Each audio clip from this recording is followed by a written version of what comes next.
welcome everyone to the UK Pavilion. You will need to use your headsets because we don't have speakers in the room. Thank you all for coming. I think it's going to be a really interesting session. And let me hand over to Louise Walker, who's Head of Private Sector and Capital Markets Division at the FCDO. Thank you, Zoe, and welcome everyone. Just a couple of things to say. This session will last for an hour, so we'll end at 7 or just after 7, and it's also being live streamed. So welcome to our audience here today, and also welcome to our online audience as well. My name's Louise Walker. As Zoe said, I'm head of the Private Sector and Capital Markets Department for the Foreign, Commonwealth and Development Office. And if you're like me, in the last few days, you've had many, many conversations on climate finance. So on energy, on adaptation, on nature, on MDB funds, on platforms, on partnerships, public finance, private finance, blended finance. It's been a full menu of finance. But I promise you, I'm going to make a bold promise, and you can tell me at the end whether I've kept it. This event is different because we are taking a route a little less traveled and looking at how to unlock public markets, which is something we don't talk about very much because there is very little finance flowing right now from public markets into emerging markets and developing economies. And we think that public markets can play a role in supporting the role of the global financial system, on tapping into the 98 trillion of assets under management by institutional investors globally. And we think there's some innovative work to do, including developing transactions on stock exchanges around the world. So I'll introduce today our keynote speaker and our fantastic panelists. So Jenny Bates is our keynote speaker. Jenny is Director General, Economics, Climate and Global Issues at the UK's Foreign, Commonwealth and Development Office. Our panelists are Suzanne Gobori, Director General of Private Sector Operations for the Asian Development Bank. Welcome, Suzanne. Diana Layfield, Chair of the UK's Development Finance Institution, British International Investment. Welcome, Diana. And Thomas Taylor, Head of Climate Finance, Aviva Investors Sustainable Finance Centre for Excellence. And with that, I am going to hand over to Jenny for our keynote.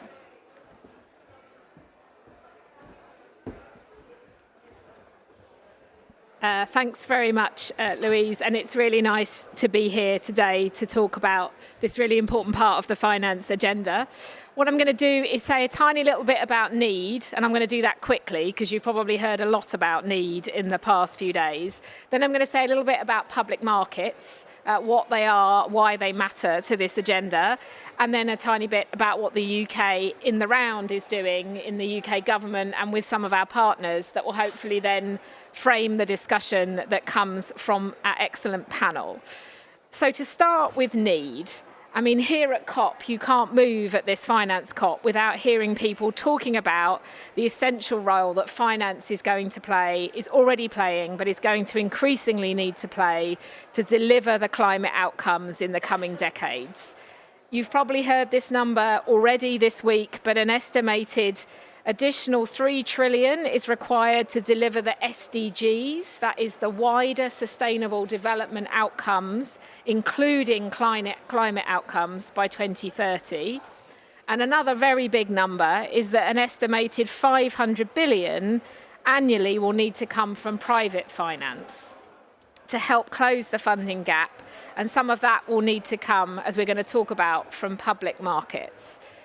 So just to start very briefly, what are public markets? For those of you that are less versed in the jargon, they're essentially where investments are traded on exchanges, accessible to a wide range of actors. So we're talking about the markets here, the bit of the financing system that reaches the places that other parts cannot reach. They're particularly important because they can deliver scale. the value of debt and equity on public markets is estimated to be more than 100 times the combined balance sheets of the MDBs and 150 times the impact assets under management worldwide. So a huge potential scale of finance that's available. But really, as Louise was saying, this is clearly, sadly at the moment, really more of an illustration of potential. To date, the capital within these markets has been overwhelmingly allocated to developed countries or the largest emerging markets. So there is an MSCI Emerging Markets Index, and it allocates 81% of its weight to just 5 countries: China, India, Taiwan, South Korea, and Brazil. So huge potential scale for these markets to play, but not at the moment reaching all of the places that they could. You'll have also heard a lot in the last couple of days, those of you that have been here, about calls for multilateral development banks and DFIs to innovate, to unlock substantially greater volumes of private investment through reformed business models and risk sharing. And the MDBs have already agreed to further provide an additional 200 billion. There's a connection, though, between that agenda and public markets, because one of the ways that existing financial institutions can deliver on this ambition is by using public markets to free up space on their balance sheets to make room for additional lending. And you will hear more about that, I'm sure, as we go through the panel. So the markets and the institutions are connected. They're not separate actors in how we need to think about this. So now is the time that we need to identify and support ways of enabling this reallocation to happen and a step change in finance for climate and development. So what is it that we need to be doing to address this challenge? In broad terms, we need to identify, incentivize and publicly list innovative products that tackle climate change and development challenges in emerging markets. Public markets respond to institutional investors' need for sustainable investment opportunities, strong market governance, standardization and familiarity with product structures, reduce costs and enhance liquidity. Markets also provide data transparency. This is another really important part of where markets can provide value in this space. They allow investors to price risk and help correct misperceptions in terms of how we can channel investment to developing country contexts. And as I say, they can do all of this at scale. So maybe just to try and bring this to life a bit, what is the UK doing in this space? And I would start by saying that I think even before the climate finance conversations, the UK has a long historical track record of thinking about how you can link the power of financial markets to the development agenda. It's something we've been doing for a long time in the UK. We obviously, of course, have the great depth of expertise and capability in the City of London.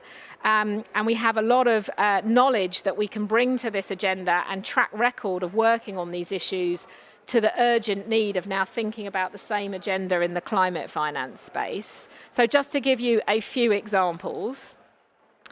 First, one of our UK-funded programs called, and I will bear with me that there are many acronyms in this space. The landscape, I think, is often filled with acronyms, but I do think this one is special for having quite so many more. So I'll try and explain what we're doing, but there are a few labels we need to work through.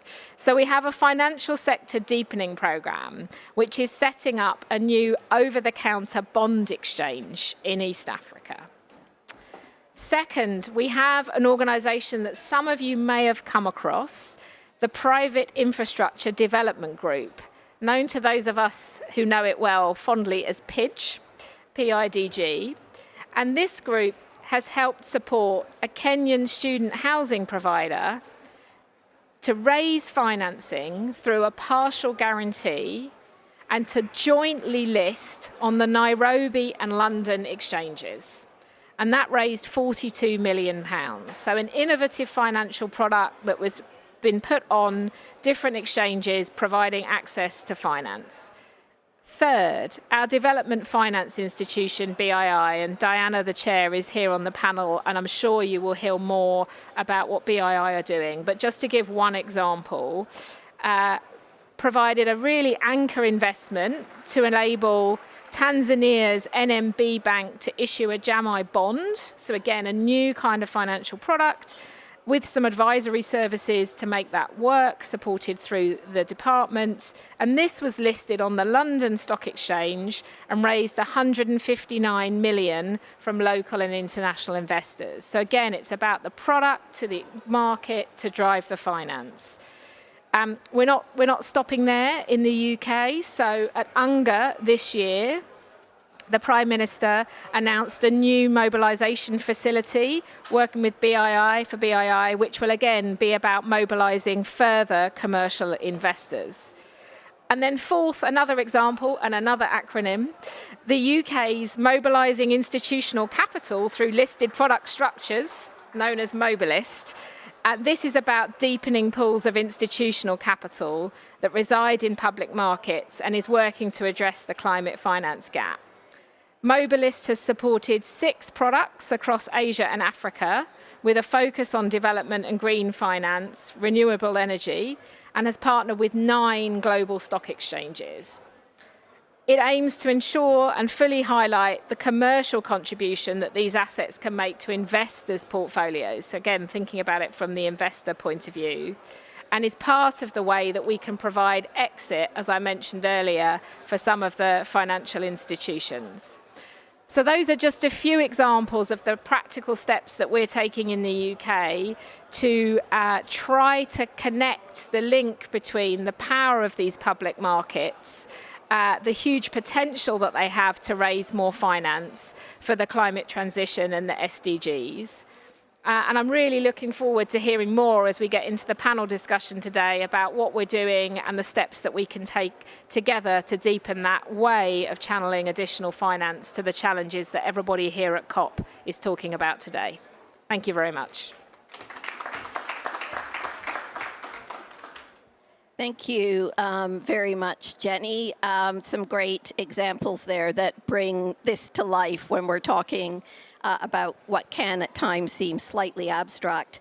So I'll turn to our panel now, and I'm going to start with a broad question, and which is just from your perspective, so from the organizations that you're here representing.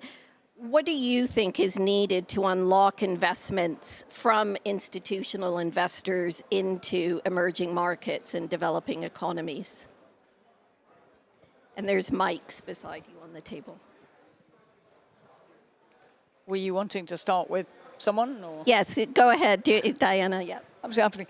So I think it's worth thinking about why institutional investors might find this challenging. And it feels like there are 4 areas. One is information. I think in that context, there is a lack of good quality information around a lot of these assets. And there's also a perception gap. So the perception of risk for many of these assets, we know is different to the underlying risk. So if you ask an investor what they think the risk is on a set of, let's say, power generation infrastructure projects in many of these emerging markets, the numbers they'll give to that are very different to what if you actually map the data on a longitudinal basis is the case and the outcomes. But that data is not available in sort of clean form for institutional investors. So there's a sort of market misinformation, right, in terms of gap. So I think information's one. I think the second is around risk and return. We've talked about the perception gap around risk, but actually people don't understand clearly the types of return that they're likely to get for rather similar reasons. The third is around packaging of those assets and accessibility. A lot of the types of assets that we're talking about aren't easy for institutional investors to buy in. We haven't historically had great vehicles that we're starting to develop now. We talk about more of those that enable people to access these assets. They're not well packaged. And the last is liquidity and exit, partly because of the packaging. If you're a large institutional investor, these feel very illiquid assets. And so I think when you say, what are the issues, those are the things that we need to start to address. Thanks very much, Diana. Tom, would you like to build on that? Yeah, thanks, Louise. And it's a delight to be here. In some ways, this is a question with a million different answers, and obviously Dan has highlighted 4 themes. But if you reduce it down to its simplest, the fact is that institutional investment, like other forms of investment, will flow to where perceived profit is being made. And at the moment, if we want to increase investment in from institutional investors into emerging markets, particularly in public markets, then it's important to shift what makes money in the global economy. And that's ultimately a question of incentives, and most of those incentives can be created by governments, through regulation, through policy, how they use their public balance sheets, which is obviously an absolutely core question at this COP. But governments have a huge market-shaping role. But alongside that, institutional investors like us, are not solely market takers. We know that financial institutions use their influence to impact government policy and also to influence those who they invest in. And with great power, it is said, comes great responsibility. And whilst this discussion is about how public markets can serve the public good, and particularly in EMDEs, I would also argue that public markets are a public good. And institutional investors are reliant on stable and functioning markets to be able to offer services to their clients and to their beneficiaries. And therefore, our business model depends on functioning markets. And although the primary responsibility for markets lies with the finance ministry, the central bank, the regulators, market participants, I believe, have a responsibility for how markets operate too. And in fact, UK regulation frames that responsibility. We have to act in the best interest of the integrity of the market. And that should, in my view, invoke a responsibility that when markets are not serving the public good, when they're not pricing risk accurately, and in fact, information and data, as Diana says, is one of those things. You can't have a functioning price formation process without the right data to work out what the risk is. There's a perception of risk in emerging markets that risks are high. I also think there's a perception, because we're not pricing climate risk properly, that developed market risks are lower than they are. Basically, all market prices are wrong. So where we see that, where we perceive that, the responsibility that I believe we have as institutional investors means we have to go to our regulators and government and say, we need to work together to fix this. We need to collaborate to correct market failures, collaborate to address systemic risks so that markets function better. And when it comes to shifting those incentives that I mentioned to start with for EMDs, but globally, we actually have a very good blueprint for how to do that from what happened at the last COP in the form of the global stocktake, particularly the energy outcomes there. Because if they are implemented in full and on time, it will fundamentally shift what makes money in the global economy. And if we change the energy system towards a renewables energy system, a clean energy system, emerging markets will suddenly not only be seeking climate finance, they will be fighting off a wall of investment from institutional investors like us. That's a fantastic vision, and thank you for those points, Tom. Suzanne. Yeah, no, thank you. Obviously, you've stolen some of the things that I was going to say, but I think that I just wanted to bring together some points, and I think it is about data. I mean, just think of where we are now with some of the investments that we've been doing in ESG side of things. 10, 15 years ago, that was a completely different idea. It was considered, extremely difficult. Now people understand what that is. And I think sharing of that information is really important, and as part of the the capacity building and awareness, I think is really, really important. Now, the other thing too that's been brought up is risk, perception of risk. I think that's an interesting aspect, and because recently there's been some from the MDBs. There's been sharing of information on the GEMS database, which is basically information on all the lending from the MDBs. If I look from my perspective from ADB, I have an NPL ratio of 1.85%. Now, that's pretty low.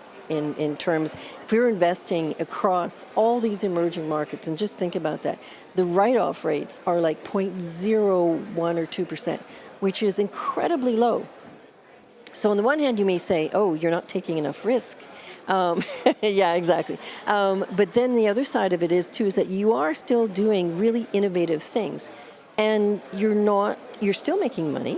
You're being really impactful with the investments that you're doing. But you don't have those loss rates. So it truly is, I think, a lot about perceptions. But one of the fundamental things underneath this is, I think that, as we know, investments from the commercial side and from public markets, they're really risk adverse. So I think having information on the regulatory and policy side of things from governments, creating certainties for that, so creating awareness, but also helping those governments actually put the right regulations and policies in place to create that certainty, to create that trust. And we know that markets are naturally flawed, and there's arbitrage to be put there.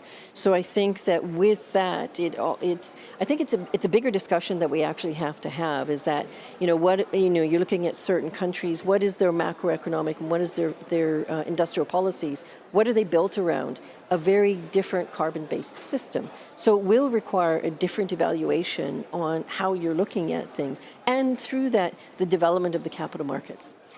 Through that, we know, my book this year is about 50% in local currency. Local currencies are hugely important. Last year was 40%, and the year before was 30%. So you can see the uptake and increase in that. So there is appetite. So we need to be more innovative with the solutions that we come up. We need to work in partnership with the players that are there, public and private together, because it requires both sides of the equation in order to make this happen. That's great. Thank you very much. And very interesting to see the thread of data and perceived and actual risk flowing through all of your comments. I wonder if you could say a bit more about how your organizations are viewing public markets specifically in this space. So where you see opportunities, and we're talking potential and future, that could lie in terms of the business that you're doing. And Diana, maybe I could start with you again, if that's all right. Sure. I think we see huge potential for leveraging public markets here. I mean, in two senses. One is partnering with people who run big tranches of institutional capital. But the second is actually thinking about how these assets can be listed. And so yesterday we announced a $300 million partnership with IndiGrid. The partnership is to invest in innovative new grid infrastructure in India and battery storage. That's essential to driving renewables investment in India. You're not going to get the generation unless they can distribute. That is going to be in the first ever Indian-listed infrastructure trust. And essentially what will happen is these assets will be incubated in some sense in this vehicle. They'll be built.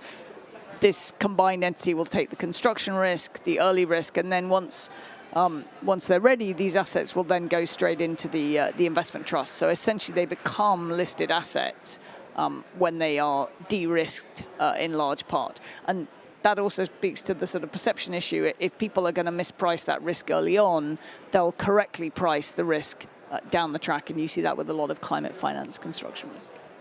It's a really inspiring example. Thank you. Tom? Yeah, I think one of the things that it's important to remember is that whilst undoubtedly there's a lot more project finance and private market activity that goes on, particularly in developing countries and middle-income countries, and there will be hundreds of panels this week at which people say we need a better pipeline of projects and we need de-risking and bankability and so on, all of which is true. But just as it's true in the private markets that despite some of those headwinds, there are investors who are going out and finding effective projects that have excellent returns and as you say, low default rates, the same is actually true in in the public markets too, albeit at an earlier and smaller scale. So we, for example, have a large emerging market bond fund, both on the sovereign and on the corporate side, and that's meeting institutional investor demand, particularly from, in Aviva's case, the pension and in insurance portfolios that we run as part of the Aviva group. So there are examples of this happening.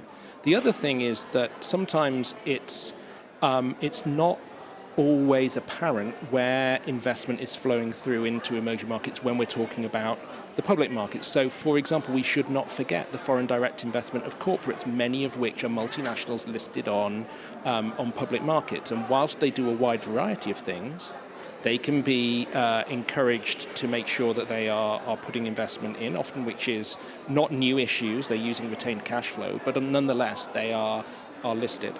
And it's also important to remember the way that the public markets work is, although there's huge number of transactions daily, most of that is secondary markets moving money between investors as opposed to new money flowing into projects or corporates.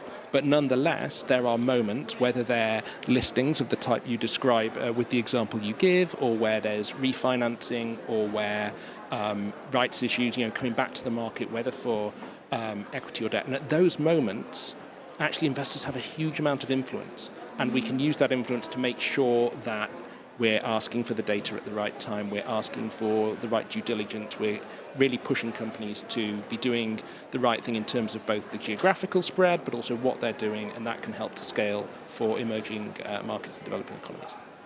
Thank you. That's great insights. Suzanne, any reflections from you on ADB? Yeah, I think that, with all the things that have been said, again,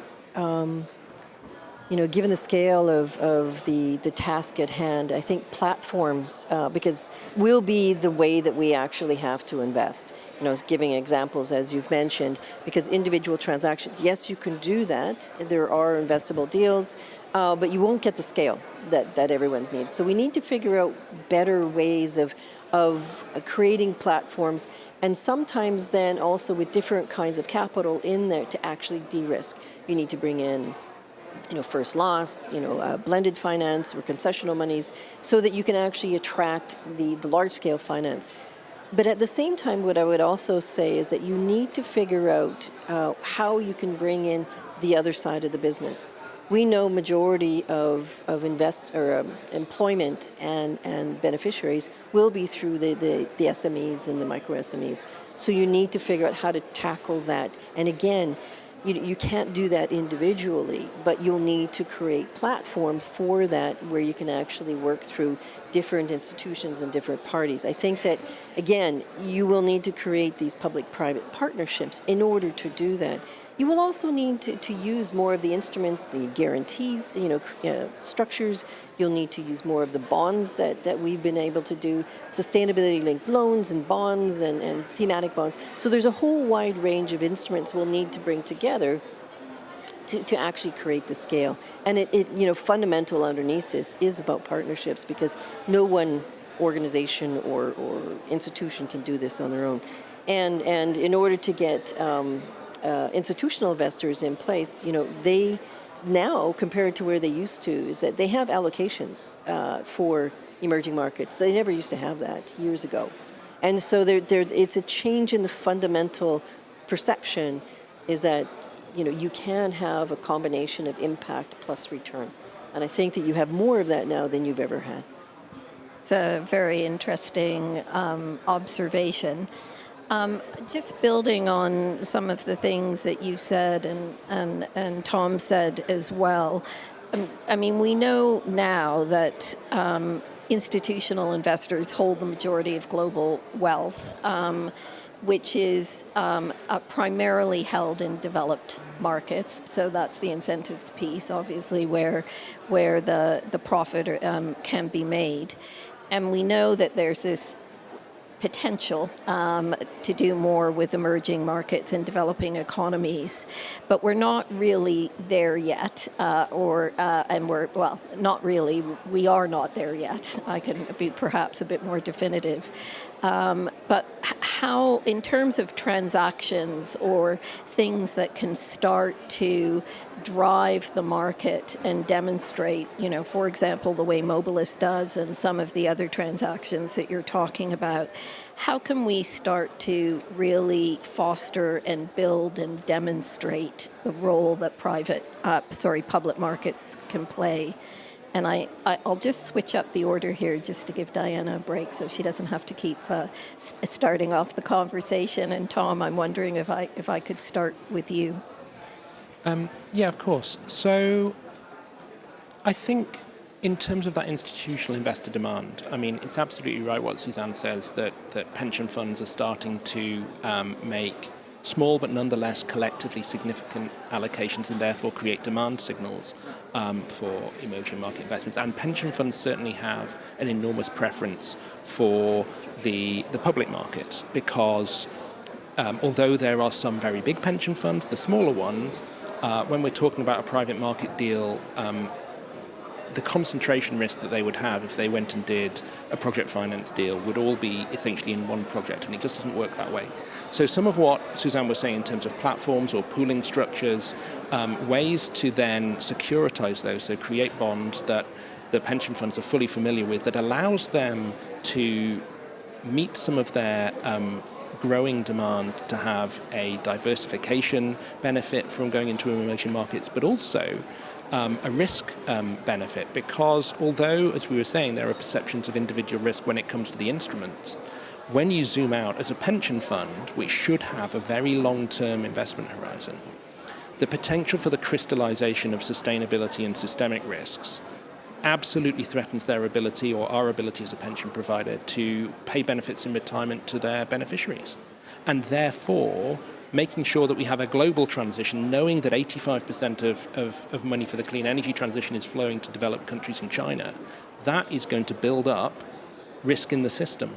And that risk, when it crystallizes, will affect all asset classes everywhere. So that means we have, again, a vested interest in making sure that we help to fund the transition in all geographies. And yes, there will be some countries lower down the development scale that will need to rely on public finance and grant finance and the multilateral development banks. But as you move up the development scale, absolutely there are all sorts of opportunities that are really attractive to the sort of long-term stable returns that pension funds and insurers are really interested in having in their portfolios. Thank you. Suzanne, any reflections from you? Yeah, I think that, the various types of instruments that we've talked about, I think that, again, looking at securitizations, asset-backed securities, generally, I think that, it provides a risk mitigation measures in markets where it's proven. I think that on the whole, I think from an infrastructure point of view, this is where you see an explosion actually in infrastructure investments. It put together properly with a number of other investments, it gives you almost like a utility-like return that you're looking for that certainty for institutional investors. But I do think that, there are different kinds of partnerships that you can come together on. And I think, guarantees and securitizations are areas that, have not been fully tapped into in emerging markets generally. I think there have been, the odd investments on that. We've done this with, for example, in Clifford Capital, investment we have in Singapore through Bayfront, and as well as their subsidiary, and so we have been looking at that, but there aren't that many examples yet, and I think it's an opportunity, quite frankly. Yeah, that's quite an interesting observation, and we can maybe come back to Bayfront. But Diana, thoughts from you?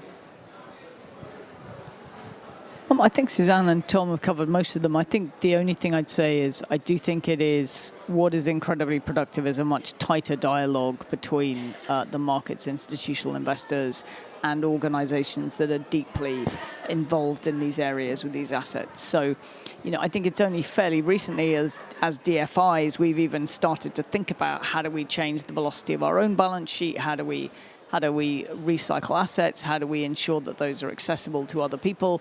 And I think when people start to do that, there's sort of a bit hit and miss to start with. I think it's that dialogue with investors to say, what is it that you're looking for? And how do you want to think about this asset class? How do you want to think about the vehicles? What we do know is when people work together in a financial engineering context, particularly in places like the UK and the US, you get some really great results, right? Almost anything can be packaged and structured to be attractive. We just have to be realistic about where things are a genuine opportunity, because as we've discussed, there's a sort of perception mismatch or a market failure, but where there is real underlying risk. And Jenny, what we haven't touched on is some of the markets you talk about are genuinely different and riskier, and then we do need development capital, we need DFIs and more, we need concessional capital at project phase to make sure that things are genuinely de-risked, because there is real risk there that is different. So Thanks. I think just being conscious of all of those. Absolutely. So, Jenny. Really interesting discussion. I just wanted to sort of add two further reflections that I think build on the conversation that's happened. I mean, perhaps more from the sort of the donor finance angle on this. I mean, the first is that, as everybody here has heard, the pressure on the public finance element of everything we're doing is so acute, right? We have the development challenges, the SDGs, we have the climate transition. There is just not enough public money around to address everything that we need to do, which means that, to link to your point, Diana, that we need to be extremely targeted about where we're using government-backed finance and resource in this space. And even more focused on where it's needed and where it isn't, where is it helping to galvanise something that can then be moved more into the private space. And I think I just wanted to really bring out this point, perhaps for those people that are less literate in some of the technical end of this, but one of the conversations that Diana and I have a lot is that actually in some cases success for a DFI is exit, is actually creating a market and then getting out of it, actually. And the way that you're going to get out of it is that people like Tom are going to pile in and do more of it. Who are you going to get out of it to? In large part, the answer is going to be the institutional investor community, which is where the public markets bit comes in. And not always, as you say, Diana, there are going to be some markets where the risk is just too great and we need to stay in there as the patient long-term development investor, and we need to be de-risking. But I think it's this connection between where the government comes in, either directly with the technical support, the policy change, or some form of market creation, concessional, but then how you then, in my mind, hand it on to the private sector, really in the simple way of thinking about it. And in this case, we're talking about the private sector as the investor community, the market. More focus on that, because success, as I say, sometimes is actually the development institutions moving away and the pure private sector, as it were, sort of moving in. And we have some examples of doing that. I talked about a couple, but we're really not doing that at the scale that you want as an investor and that we want as government to be kind of out of the way. So just to emphasise that point, really. Yeah, thank you, Jenny. And I think you touched, Suzanne, on Clifford Capital and the Bayfront transaction, so where ADB is a shareholder in Clifford Capital, and Bayfront is essentially securitizing loan portfolios from commercial banks with a little bit of MDB in there. But I think there was an interesting role there for our public finance, in the sense that mobilise made an equity investment pari passu, so on commercial terms, so it's not a grant in that sense, and Pidge's Garantco offered a guarantee in that transaction. So it was a real example of a public markets transaction, but with actors across the space, and I think that speaks to, Diana, some of what you're saying on this tighter dialogue. But I'm wondering, where do we think, we've had some traction in the securitization space, and I think there's probably more to come, in that space. Do you see, and you talked about the investment trust space a little bit, Diana, with the India investment. where are the places that we can sort of, the beachheads, if you like, that we can sort of start and build, or are we still in a place of letting 100 flowers bloom and learning and seeing what works in this space? And I'll go to, maybe I'll go to you first, Diana, if you wouldn't mind. So I feel like we've covered most of them, actually, to be honest. I mean, I don't think it's sort of 1,000 flowers blooming. I think the problems are relatively clear. And I think the solutions fall into a couple of different categories. But they're to do with sort of de-risking assets, then for the de-risked or differently priced assets, making them accessible. I do think the infrastructure investment trusts are interesting, but there are other comparable ways of doing that. The syndication route is more saying, how do you basically take things en masse off a balance sheet in a broader sense? But again, that could, I think those are probably the sort of the core areas, to be honest. But perhaps Tom has an idea of something that we haven't thought about that we ought to be doing, in which case, be delighted. I mean, not I suppose an idea, but perhaps something that we've not touched on specifically is, whilst we're thinking about emerging markets and developing economies, that is an enormous range of different circumstances. So disaggregating, and I think you made the point, Diana, that some countries, there genuinely is risk, and that's probably best going to be done with public capital.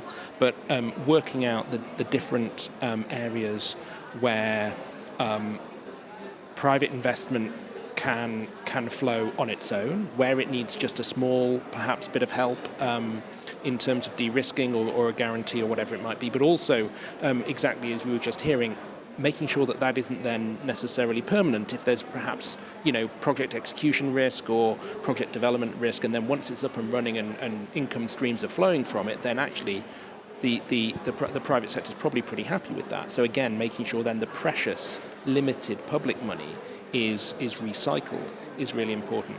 But also recognizing that actors in public markets are also not homogenous and have different needs. So an insurance company will have different needs and risk appetite to a pension fund, to certainly then if you've got venture capitalists and so on, they will be looking at a very different risk profile for their participation in these markets. So recognizing that neither the countries nor the market actors are homogenous, and so recognizing that whilst we can learn by doing and we can repeat certain things, we also need to be cognizant that there are nuances and differences in different places. Suzanne, anything to add? Yeah, I just I thought I would add something on, well, there's different aspects, but one of the things I wanted to mention is about syndication and mobilization.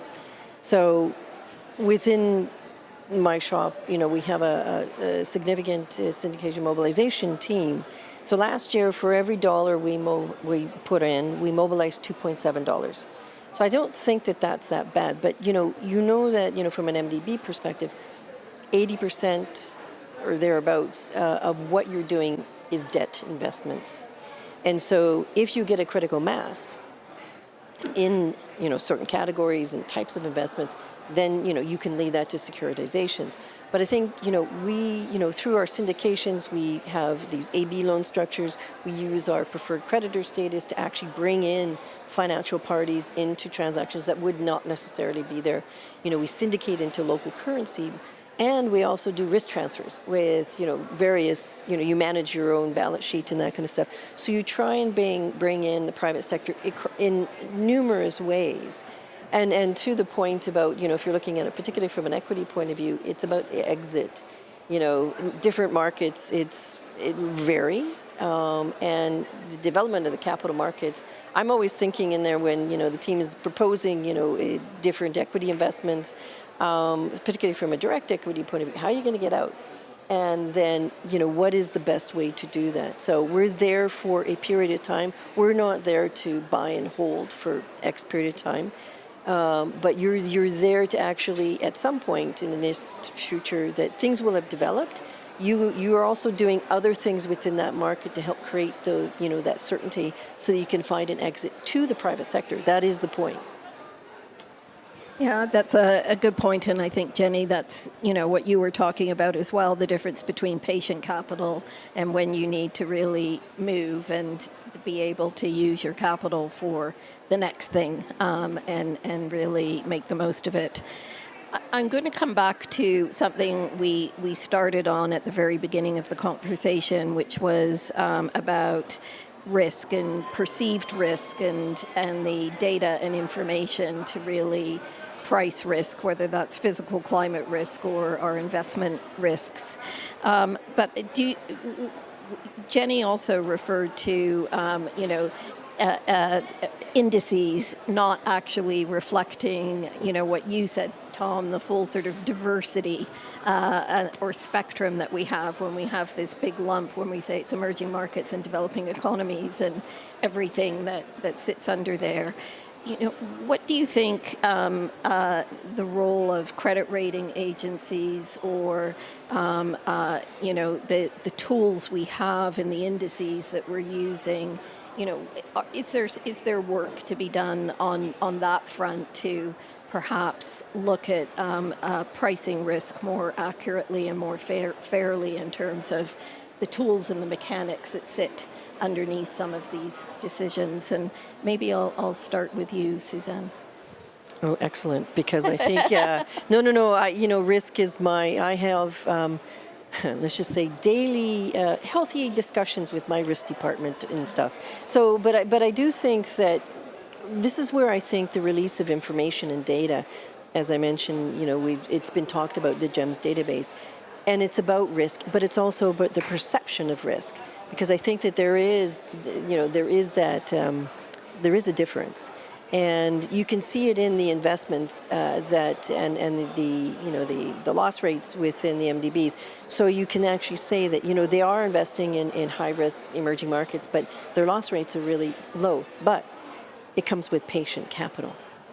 And I think that there's you're not there to, if something goes wrong, you're not going to pull the plug in 30 days. You're going to try and work it out. And because I think it's in everyone's interest to do that. But yes, I think that perception of risk, and that's where, my economics undergrad, you make a lot of assumptions on what risk is. And if we can assume a lot of things, but I think that, again, that's where data and information comes in. We know that, S&P is and all some of the other data and rating agencies are actually coming in with their own indices of how to price in climate risk, how to price in ESG, and all these different other things. And what they're saying now is that, if you don't factor these things in, it is a risk. So it's turning it on its head. So the conversations are a little bit different now than whether but I do think that, again, the perception of risk is really overshadowing a lot of things, because there still is that assumptions there. If you're going to be going into emerging markets, you're going to be probably loss-making, and you're not, and you may have impact, but you're going to be losing money. So I don't think that that's the reality now. Thanks, Suzanne. Tom, any reflections from you? I think what Suzanne said is true, that certainly when it comes to the data providers and the index providers, they reflect the demand that they're getting from institutional investors. So institutional investors saying, actually, we don't want a broad market index. We want something which, look, these are the geographies we're interested in, or this is the specific tilt or risk profile we're looking at. And I think that's a good thing, because the broad market indices are basically backward-looking. They're a reflection of what has happened in the past. And we know that actually we need to get more comfortable with looking forward, because although we have to splash it all over all of our documentation that tells us that past performance is no guide to the future, actually that's never been more true, because the transition is underway and it's going to accelerate. And so things that worked in the past may not work in the future, and new things that looked scary will suddenly become mainstream. And so that, but the companies that provide these services to institutions are aware of that, are developing innovative things to both anticipate needs but also to meet demand from institutional investors. So we are seeing that shift. The credit rating agencies, tend to get a lot of eschewing, and I'm aware that they're not represented here. And in some respects, that's fair, but also they would say it's not our job to move money around the system. It's our job to say whether something's going to default over a particular horizon. And so what we need and what we're starting to get is better transparency about how they're factoring climate, sustainability, and other risks into their ratings. We also, in my view, need to make sure that we're getting longer term views. And again, they're starting to build that in. But if you are looking at, firstly, is this instrument going to default over the next, say, 3 years, but it's a 20-year bond, for example, you need to know, particularly if you're an institutional investor who takes a buy and hold strategy, you need to know that it's going to be also not defaulting at maturity, particularly if the likelihood is that you want to roll it over and refinance if that's what's going to happen in respect of whatever the asset is. So a longer term view, because the longer the term view that's taken, the longer the horizon is, the more material sustainability and climate risks become, and therefore knowing what we're getting into is really important. So there's an evolution happening, but some of it is about the sorts of dialogue and collaboration that Diana was talking about, that we just all are talking to each other, and we're making the demands of the service providers as well as institutional investors. Diana, any thoughts or reflections from you? I broadly agree with what Suzanne and Tom said. The only small thing I'd add is I think there is a bit of chicken and egg here. Part of the data and the indices and everything else provided, and even actually the rating agencies' depth of view, also reflects what if investors aren't interested in those markets, they're not going to invest in building teams to do that. So I think this is the important part of pioneering some of these markets, getting vehicles listed to on-sell those assets, getting better at the syndication. Once you've got enough of a kind of volume in the market, you will start to get better information from all of these folks as well. That's great. Thank you. I'm going to just draw us to a close but just recap perhaps some of our reflections and just ask Jenny and the panelists if there's something you'd like to add or emphasize as we do that. That would be great. But I think, what we're hearing here is we know that public markets have great potential. We are seeing changes, whether it's changes, as Tom, you pointed out, is we're understanding the risk in the entire system is shifting and changing, as we look at climate change. And there is a role for concessional finance. There is a role for private investment, whether that's foreign direct investment or private equity investment or that package. And we can do, I would say, keep moving along the path we're moving on in terms of the kinds of things that we're trying to shift and change, as you say, Diana. So if you get some traction in the market, you can bring the market along with you. I think as the UK, we're going to continue to be in this frontier space because we think it's where there is potential, and we do have a unique role to play because we do have the instruments that can work across the space, whether it's through BII and BII's mobilization facility and the kinds of investments BII makes, our relationships with institutional investors, where Aviva Investors has been a real thought leader in the space, and as well as our MDB space, but also our partnerships with PIDGE, the Private Infrastructure Development Group, and the role of Garantco that sits under PIDGE, and Mobilist, which is structuring transactions for climate finance on public markets, and again, testing the space. And I think we know that there is some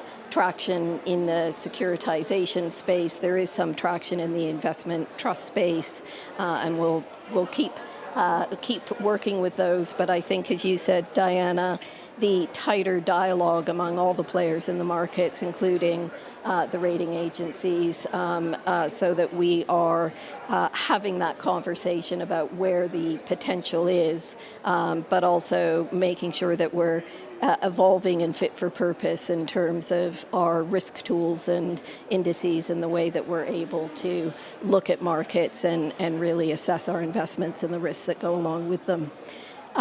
So with that, just seeing if there's anything else from the panelists, but I'm not getting hands up. Maybe Yeah, go I'll ahead, just Jenny. maybe have two reflections.